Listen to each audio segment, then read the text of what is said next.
नमस्कार, स्वागत है आपका जनसत्ता में। मैं कृष्णा शुक्ला लेकर आई हूं आपके लिए देश दुनिया की बड़ी खबरें। गुजरात के बिल्किस बानो केस में 11 दोषियों की रिहाई पर कल बुधवार को पीड़िता ने अपनी चुप्पी तोड़ी। बिल्किस बानो ने कहा कि इस फैसले पर बोलने के लिए मेरे पास शब्द ही नहीं है। बिल्किस ने कहा कि मुझे बिना किसी डर और शांति के जीने का मेरा अधिकार वापस मिले। बता दें कि गुजरात में 2002 के दंगों से जुड़े बिल्किस बानो मामले में 2008 में सभी 11 आरोपियों को दोषी ठहराया गया था। गैंगरेप और बिल्किस बानो की 3 साल की बेटी सहित उसके परिवार के 14 सदस्यों की हत्या करने को लेकर 11 दोषियों को उम्र कैद की सजा मिली थी। बिल्किस ने अपने वकील शोभा गुप्ता के माध्यम से जारी एक बयान में कहा, आज मैं सिर्फ इतना ही कह सकती हूँ कि किसी भी महिला के लिए न्याय इस तरह कैसे खत्म हो सकता है। मुझे अपने देश की सर्वोच्च अदालतों पर भरोसा था, मुझे सिस्टम पर भरोसा था और मैं धीरे धीरे अपने आघात के साथ जीना सीख रही थी। लेकिन इन दोषियों की रिहाई ने मेरी शांति छीन ली है और न्याय में मेरे विश्वास को डिगा दिया है। उन्होंने कहा, मेरा दुख और मेरा न्याय से डगमगाता विश्वास सिर्फ मेरे लिए नहीं बल्कि हर उस महिला के लिए जो अदालतों में न्याय के लिए संघर्ष कर रही है। इतना बड़ा और अन्यायपूर्ण फैसला लेने से पहले किसी ने भी मेरी सुरक्षा और मेरे हालात के बारे में नहीं पूछा।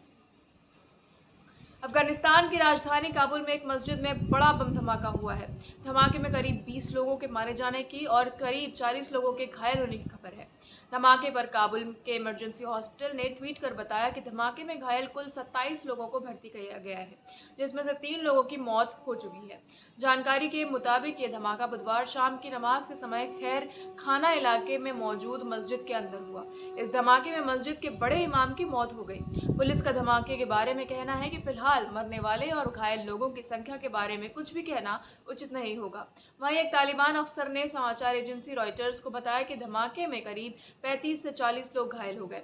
इसके अलावा अल जजीरा ने एक अज्ञात अधिकारी के हवाले से बताया कि इस धमाके में कम से कम 20 लोग मारे गए हैं, जिनकी संख्या में इजाफा हो सकता है। धमाके की तीव्रता के बारे में एक प्रत्यक्षदर्शियों ने रॉयटर्स को बताया कि धमाका इतना तेज था कि मस्जिद के आसपास के इलाकों के घरों के शीशे टूट गए और धमाके की आवाज उत्तरी काबुल में काफी दूर तक सुनाई दी। वहीं एक अन्य प्रत्यक्षदर्शी ने बताया कि इस धमाके को एक आत्मघाती हमलावर के जरिए अंजाम दिया गया है। भारतीय जनता पार्टी की ने 17 अगस्त को अपने संसदीय बोर्ड और केंद्रीय चुनाव समिति का ऐलान किया। पार्टी ने संसदीय बोर्ड की सूची से मध्य प्रदेश के सीएम शिवराज सिंह चौहान और केंद्रीय मंत्री नितिन गडकरी को बाहर किया है। वहीं समिति के चुनाव पर भाजपा के पूर्व राज्यसभा सांसद सुब्रमण्यम स्वामी ने सवाल खड़े किए हैं। उन्होंने एक ट्वीट में कहा कि आज पार्टी में हर पद पर सदस्यों का चुनाव मोदी की मंजूरी से होता है। सुब्रमण्यम स्वामी ने अपने ट्वीट में लिखा, जनता पार्टी और उसके बाद बीजेपी के शुरुआती दिनों में संगठन के पदों पर चुनाव के लिए संसदीय बोर्ड के चुनाव कराए जाते थे। ये पार्टी के संविधान की मांग है, लेकिन आज बीजेपी में कोई चुनाव नहीं होता।